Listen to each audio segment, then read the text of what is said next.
Good morning. So I'll tell you about this fascinating guy. He came to Sweden from Somalia 11 years ago, right? First I want to talk about monkeypox. Don't you want to know about monkeypox?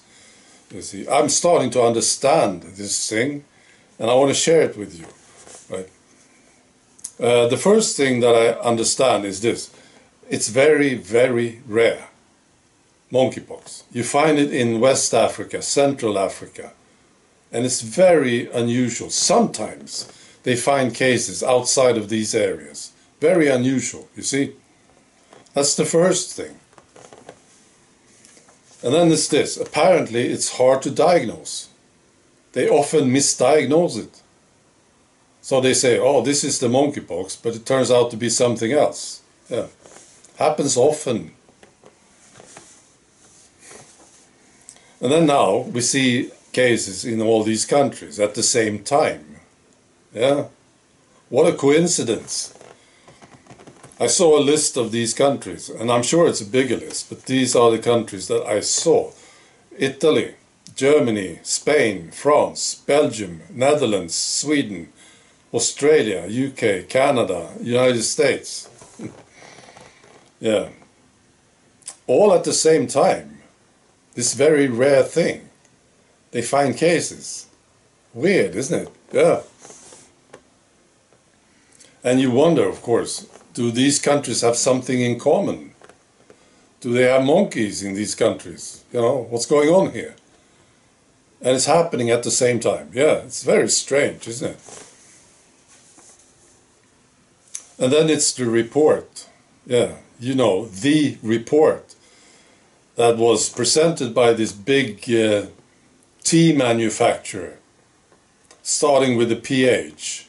The name starts with the PH, and they produce tea. Yeah? And they presented a report. You know this report. Yeah. Side effects from drinking this special brand. Yeah. And they said, here's the list. And then they said, you can't read it. You will have to wait 75 years before you can read it. You know, that report. In that report, you find autoimmune blistering disease. Yeah. Right. And remember, it's very, very rare, monkeypox. It's hard to diagnose. All of a sudden, it's in these countries, right? At the same time. Yeah, you make your own conclusions about this. Well, it's not hard. No. It's very, very obvious. Yeah. It's like looking at the sun. Yeah. It's right there. If you just look at it, you will see it. Just watch up. You know, look up. You will see it. Right. So here's the story about this guy from Somalia. So he came to Sweden 11 years ago. He was interviewed by tax-funded state media here in Sweden. And it was presented like a sad story, basically. So he hasn't been able to find a job for 11 years. No job, right? He's a widower. So he's living alone with his 9 kids. And for 11 years, no work. And he's very sad about it, yeah.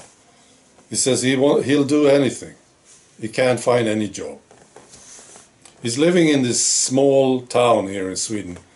And they have, of course, the agency, the authorities trying to help him. And they were also interviewed. And they say they are trying everything to find a job for this guy, yeah. And then he said something. He said, he really likes it here in Sweden. Yeah.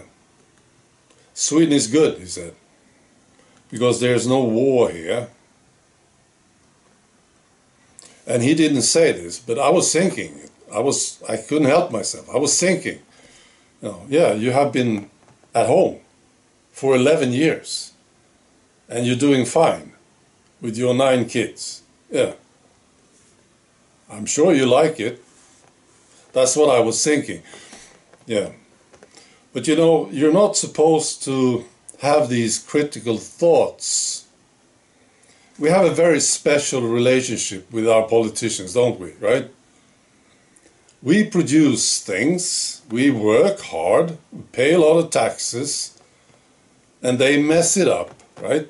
They created this system, and then if you don't like it, like I don't like it. This system, I don't like it. See, I think it sucks. It's wrong. Yeah. Then I am being accused of being certain things. Yeah. And it's a very strange relationship.